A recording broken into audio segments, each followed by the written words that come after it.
Okay, hello. Okay, so today we're going to discuss feasibility analysis. So, what does feasibility mean? So, basically, you're going to check if a project is feasible. So, what do you mean by that? It's parang may patutunguhan ba siya? Parang is it really worth doing? Like, can we really do this project, or will the organization accept this if we go ahead? So, basically, on this point in creating a software or creating a project or creating a system, here you're going to analyze uh, if is it really worth it. Yung, kumbaga, are the investments worth it? You're going to deal with the monetary value of the project. You're going to deal with the return of investment of the project. Ganyan. So, you will be determining if what are the possible downfall of the project, what are the economical status of the project, is it it will it be worth it. Yon, basically that is how you do feasibility analysis. So there are different kinds of feasibility analysis. So first is we have not really, so hindi pa to kinds. So what actually is feasibility analysis? So this is a detailed business case for the project. We're talking about technical feasibility, economic feasibility, organizational feasibility, and all of those stuff. Wait lang, hinaan ko lang. Okay, so then you're going to compile it in a feasibility study, and this is critically important to reassess feasibility throughout the project. So as I was saying, this is really critical in order to proceed. So when you're going to do your capstone projects, these things are like, ito yung mga kailangan yung i-present sa panel. You have to present it in your to your panel in order for your project to be approved. Because if your project is really expensive and the return of its investment is very long, or it is nearly impossible to recover from the expenses that your project has been done, most probably the business or your client, or maybe sa case natin sa capstone, your panel would not approve your study. Because why are you going to invest in a very expensive system when you're not going to get any return from it? Maybe you're going to have like a very good system, but that is just a part of running a business. You should always consider the monetary value of the project that you're going to do. Okay, so but feasibility is not all about the money, but basically that's the core of having this feasibility analysis or feasibility study that we're talking about, because businesses don't really care about what your system can do, or even though your system can move mountains or what, as long as they don't give money to the business, they will not be working, because business people are greedy people. Anyway, so there are two or three. Yeah, there are two. We have the technical feasibility and the economical feasibility. So as I was saying a while ago, its feasibility study or feasibility analysis is not just about the money, but also the capability of the programmers or the team to finish the system. So this is the technical feasibility. So the main question for this one is, can we build it? Kaya ba nating tapusin itong program, nitong system na pinopropose nyo? So, the sources of technical risk is the users and analysts' lack of familiarity with the business application area. So I was telling it a while ago that the business and the IT people should really meet and analyze everything. The IT people, or the the IT team excuse me, should also be familiarized should familiarize themselves with the business application as well. Shit. No. Ah, where's the function? Sorry. I hate, ayun. Kaya pala hindi umihina. Anyway. Okay, so next is the lack of familiarity with the technology. Like have the programmers used it before? Has the team used it before? How new is it? Are you jumping into a new venture, a new technology? Is anyone not familiar with it? Kasi kapag wala yung familiarity, guys, most probably bumabagsak yan eh. Kasi especially if you're learning as you go, or as the people would say it, like they're going to fake it till they make it. Most probably you can't really fake it until you make it, unless you're me. Char. So, if you're going to fake it until you make it, that's a very big risk. And if I'm going to invest money to you to create my system, am I going to invest my money to you, since it looks like you're not familiar with the technology? Even if it's new, even the technology is very new, you should have at least have a familiar background with it before trying to propose it, and not learning it as you go, because we cannot afford to lose finances. We cannot afford to lose money. Yun yung lagi nyong iisipin, guys. Nagiging networking na tong klase natin. nagiging MLM na tong klase natin. Front row na talaga tayo. Anyway, so, and then, of course, the next one is compatibility with the existing systems. Are you going to completely scrape you're going to completely scrape off your existing system, or you're going to integrate it to the new one? Especially if you're going from manual to computerized, let's just say yun lang, manual to computerized, of course you will be as scraping the existing system totally. But how are you going to integrate the data from the manual to the existing system? Ganon. So, is it cold feet, like cold turkey na sinasabi? When you say cold turkey, you're going to completely cut the existing system and then proceed to the new one? Or you're going to do it like incremental or dahan-dahan, ganyan, para ma-integrate yung lumang system into the to the system that is being created by your team. Okay, so you have to consider those things. Can you really build it? Like, yon. So, how much of a risk are you really going to do, or going to take in order to create your system? So, is it really risky, or you're just or mas sure ba yung pupuntahan mong landas? Because the less risk, of course, mas mapapanatag yung client mo, and yeah, mas sure na matatapos yung system in an amount of in a period of time. Okay, so next one is we have economic feasibility. Should we build it? Kaya ba ng pera? Hindi ba tayo malulugi? Babagsak ba yung market anytime soon? So, is this really a risk? Can we afford to lose this one once na nag-breakdown yung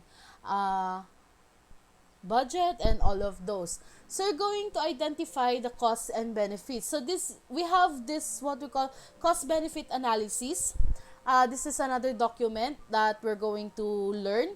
And then we're going to assign values to the costs and the benefits. So, we're going to determine the cash flow inside the system, and then we're going to assess the financial viability. Is it we're going to check the ROI, when is the return on investment, the break-even point, and the net present value. So, these are business terms that you should be aware of. So, the first is the return on investment. Ibig sabihin, kailan babalik yung pera na pinasok ng company sa inyo to create your system. It may be 2 months, 3 years, 5 years, all of those. Basta magiging baliktaya yung ginastos ni client for you guys. Break-even point. Kailan masasabi na yung break-even if you're, for example, you're playing sugal, or you're playing you're gambling, you're playing pepito, you're playing tong-its, or playing lucky 9. Your break-even point is your baliktaya. Ibig sabihin, your investment has been returned, but you still don't have any tubo or earnings. Net. Wala ka pang net. So, wala ka pang neto for that. When you started playing, for example, at 100 pesos, and then you start, you begin playing, you earn and you lose, and ganyan. And then at the end, you still have 100 pesos. Therefore, you have your break even. So, for ROI, 'di ba? When you have played 100 pesos, and then your 100 pesos have returned, so that is your in a matter of minutes, so your ROI is after 3 minutes bumalik na yung puhunan mo na, which is 100 pesos. Okay, so for net present value, this is when your initial fundings will have its net. So manganganak na siya. So for example, yun nga, when our example is when we're gambling, so you have 100 pesos, and then you played, then you reach your break even, which is your 100 pesos came back still untouched, and then you win like another 200 pesos. So your net is 200 pesos other than your break even point. Okay, so this is an example of a CBA, or also known as the cost-benefit analysis. So this is a discounted cash flow method preferred and MPV preferred. So we will be having some activities regarding this one. And yeah, so yan, kikita niyan. So preview lang muna ito eh. And then, we have three, sorry. We have three kinds of feasibility. So we have organizational feasibility. If we build it, will they come? So, what does this mean? So if you're going to create your system, will it be magagamit ba siya with the betterment of the company? So we have the strategic alignment. So our project goals aligned with the business strategy. Is it really useful inside the business organization? Something like that. So we're going to evaluate effect on various stakeholders. So is it a strong and influential project champion, strong and widespread organizational management support, and receptive and resistant system users? So how are you going to do it with how are we going to integrate it with different kinds of stakeholders inside your company, especially those who are receptive and resistant system users, aka the boomers? When you are going to integrate a new system, especially here in our university, di ba nagkaroon ng online classes and all of those, yung mga teachers na boomers, sobrang receptive nila sa LMS. Like, what the hell is this? We don't know how to use it. Forever silang, hindi ko alam yan, hindi ko alam. Pati gumamit ng Zoom, hindi nila alam. Laging hindi ko alam ang sagot nila. So, how are you going to convince those type of users inside the business organization that they need to adapt to change? Ayan. So, that's one of the challenges when it comes to creating a system. So, we also have strategic alignment. So close alignment with strategy increase the likelihood of success. So most probably, if you created a system and it is part of the goals of the company or the organization, it will surely be successful. And then for stakeholder groups that can be influenced, so maybe you can present it, describe and promote benefits, emphasizing personal benefits as well as organizational benefits. Sabihin mo sa mga boomers na kapag natuto sila gumamit ng Zoom, mas tatagal pa buhay nila, mga ganon.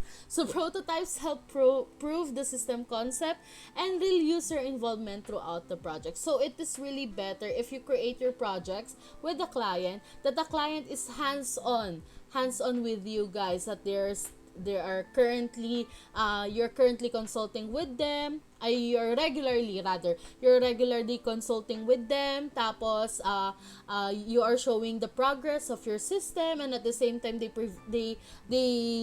give feedbacks and all of that. Okay. To sum it up, all projects have feasibility risk, and our goal is to know the risks we face and the significance of those risks. So for the project sponsor, project manager, and other team members need this awareness regarding the feasibility of a project. So once the risks are known, they can be mitigated. Kailangan siyang maiwasan or mapakalma lang ba? So for example, if unfamiliar with a new technology, they should provide enough budget for the training, provide enough budget to hire consultants, and allow more scheduled time to move up with the learning curve, and use a freaking methodology that incorporates experimentation. They should always be if your client wants you to use a new technology and you still don't, parang, uh, they should really be also, dapat yung puso din nila, pusong bato, para ma-counter din yung mga possible na risks na mahaharap nyo. And of course, they should have a more scheduled time to give you time to learn and all of those. And of course, as the IT team naman, you should do your part as well in learning the technology faster than others para hindi naman sayang yung time na binigay nila sa'yo in order to study the technology. Yan.